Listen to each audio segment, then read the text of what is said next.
いいなって思うよ。だから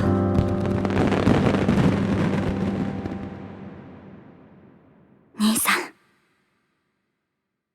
Some moments are just made to hurt you.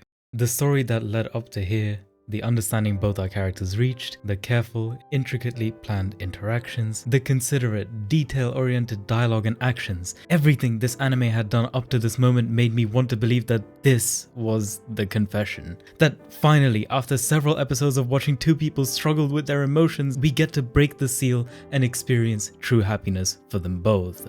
I am not kidding when I say that in my years of watching anime, the impact this scene had the moment I heard the words Nissan was amazing, where the stories and journeys of our main duo converged and then simultaneously fell apart. As of recording this, I watched this anime yesterday, so whilst the feelings are still fresh, I'd like to tell you about how Gimai Seikatsu, or I guess the English title is Days with My Stepsister, ruined my life. I'd like you all to imagine the relationship of our two main characters, Asamara Yuta and Ayase Saki, as a mountain. The bottom of the mountain is them being strangers, and the top of course is them being in a relationship. Or in love, or whatever, it doesn't really matter what form it takes. The way I see it, the climb of this mountain is the part of this anime that really shines. Even though this is a situation I really couldn't find myself relating to, what I found impressive is how much I actually cared about both our main characters. These two dorks with their set of problems, their awkward and considerate selves interacting with each other, it felt so right. That combined with the hard-hitting, blunt, real dialogue in the show really sold me on the whole experience. Ever since I watched the first episode, I had one of two expectations of this show. Either this is an anime that explores living with a stepsister, getting used to new people in the house, getting used to someone your age living in the same house as you, and still treating them correctly, expecting absolutely nothing and becoming a family.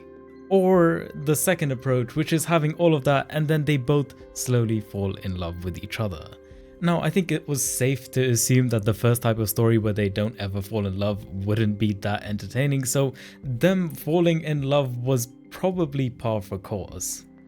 The question, or I guess the real finesse of the situation, lies in the how. The devil was in the details. Could this show really convince me that this relationship was something that developed naturally? To its credit, I really would like to say it did. They both really did come into this house with the expectation of living as step-siblings, to cause the least amount of problems for their parents, to get along and be a happy family. That intent is present and it permeates every interaction in the show.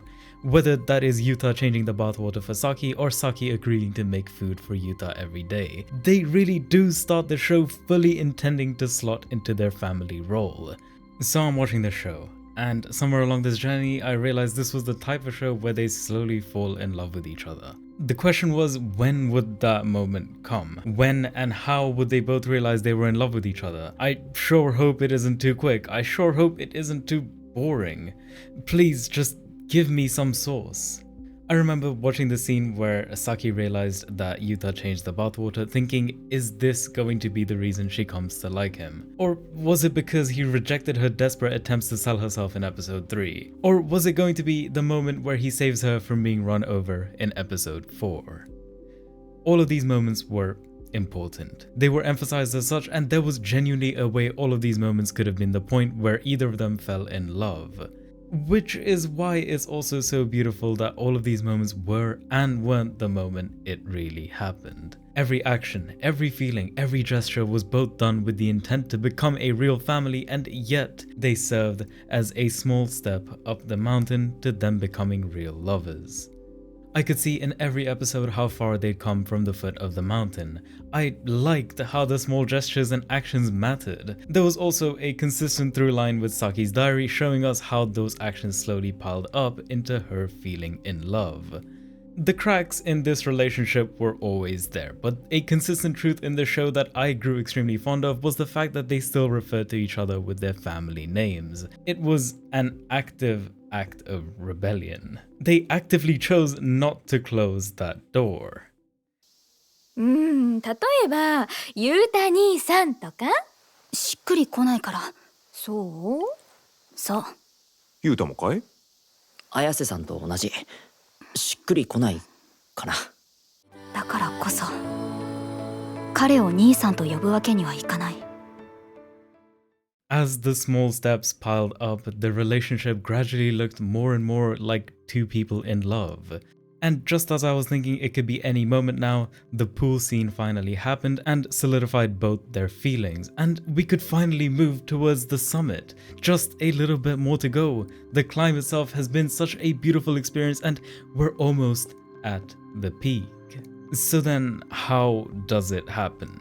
Now that our characters love each other, now that all they have to do is tell each other the truth, when does that really go down? Oh, look at this scene. Nice, they're going to a festival. I've seen this before. This scene with the fireworks, the pattern recognition, the years of training. I know this is where it happens. This is the perfect chance. 兄さん This moment was fucked up. All I ever wanted here was a confession. The context of the story makes this even worse because calling Yuta big brother was the one thing Saki didn't want to do. She still loved him, right? So then why? How? When did she decide it was never going to happen? Calling him big brother felt like a point of no return in their relationship, and to hit that in the climax was defeating. It was arguably just as bad for Yuta too, because he had just come around to the feelings he had, and to be almost instantaneously shut down for them was also going to be a traumatizing experience. It left me with a depressing feeling that the right things didn't get said at the right time, and the moment, the progress, the climbing we did could all amount to nothing.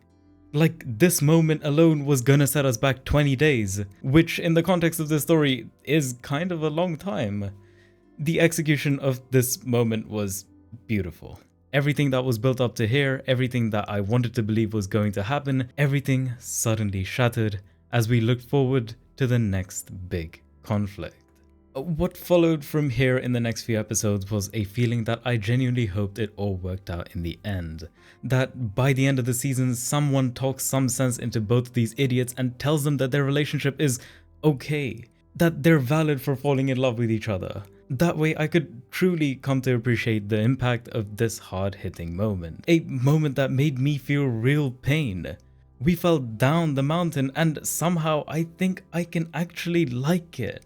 The question was, can we really get back up and climb it again? Can there really be a recovery? What followed from here is an arc that felt uncomfortable for all the right reasons.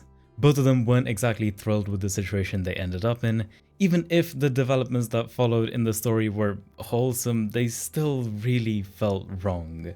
They were made to feel wrong, which eventually led us right to the end, to the confession. The confession itself was also executed well. I liked how the uneasy atmosphere pushed them to tell each other the truth finally, you know, the thing they've been doing right from the start. Sharing their thoughts with each other type of confession. There was definitely a recovery. We definitely went from falling down the mountain to slowly getting back up somewhere closer to the top. That's kind of where my love for this show ends though. It's time to talk about some of my issues with it, and I think the biggest one on the list is I've been lying to you. There is no mountain. There was never really a mountain. It was always just a molehill. You know, this premise is definitely unique, but isn't it also just kinda non-existent? I mean, yes, getting used to living with a stepsister your age sounds like a challenge, and the show definitely makes good use of that premise to write some really nice moments. That isn't what I mean though. A stepsister is a stranger. This is something the show explicitly tells us several times, and it's even more true in this specific context. So what exactly is the big problem in meeting a stranger and falling in love with them because of who they are? Them treating it like it's somehow a little bit taboo or they shouldn't do it also just is a problem that always felt so non-existent that it also made all the other drama in the show feel unnecessary. Now, of course, I'll be the first one to tell you that the character arc for Yuta learning to trust women and Saki slowly accepting help were good. They felt natural, they felt authentic. I was happy watching them unfold. There's absolutely no issues for me on how the story executed its concepts. The big issue for me is the premise itself, where something that's kinda relatively normal is treated as some deeper problem. It just makes me wonder, if there was someone in their lives to just guide these lost lambs, could there be a different outcome? If there was anyone else in the show with some common reasoning who could just tell them that it was okay for them to be in love, that their feelings are normal, that they're allowed to date because it's not even really that immoral, then this whole anime just doesn't exist. It feels like unearned drama. Stakes that were created just to write good character arcs, but that lose points on authenticity in my own opinion. All the mountain climbing we ended up doing only ever felt good when I was lost in the moment. Looking back, the mountain really didn't exist. This could have easily been a story of two people meeting and falling in love, and yet it turned out to be a drama surrounding a relationship that somehow has boundaries that both our characters feel like they have to follow. And you can say that this is important for both their character arcs, and they act this way because they both have their set of traumas, but it feels like it's going about it the wrong way. It feels like the premise has to be believed for the show to work, rather than the premise being believable and then the show working. This is made even worse by the fact that every day that passes, they are in fact getting closer and closer to being step-siblings. If there was a way this was immoral, it gets more immoral by the day. The core conflict just feels like a nothing problem that simply gets worse every single day. That in itself just feels like the show is writing drama just for the sake of it. That isn't even to say that that's the biggest problem in this show either. I didn't quite like how the ending also followed the same kind of structure, where they both agreed to figure out their relationship as step-siblings. Like, come on, this is after the major arcs, after the confession. We're really going to pretend that nothing happened and they still want to make their love work as step-siblings? Like, come on, that can't be how we feel, right? I get that there is an element of cultural differences at play here, but then why exactly does the line "step-siblings are nothing but strangers" get repeated throughout the show, almost giving itself the green light to go ahead? Almost as if it's talking me into thinking it believes that, and yet it doesn't believe it, shown by its own actions. So, in the end, where exactly did that leave us? I could probably sit here all day yapping to you about all the good and bad things the show has to offer, but does that even really matter? I made this video because, contrary to what the last section of the video would lead you to believe, I kinda still ended up enjoying the show. I enjoyed my time watching it. I had fun. Whether it was a mountain or a molehill, the climb was still beautiful. Everything that led up to this Big Brother moment was beautiful and hurt me in a way that I absolutely loved. The premise, although I couldn't reconcile with how real it was definitely still unique. The execution, both audiovisual and of its characters itself, felt like a blast. I was having a great time every single episode. I'm not gonna sit here and pretend this anime is the next coming of Jesus Christ, but in the world of art where personal enjoyment is a factor, I think I can safely say that I personally enjoyed my time here. No matter how many gripes I had with it at the end of the show, I had fun, and isn't that all that mattered all along? I hope you enjoyed this fun little video of my experience with the show. Thank you all for watching.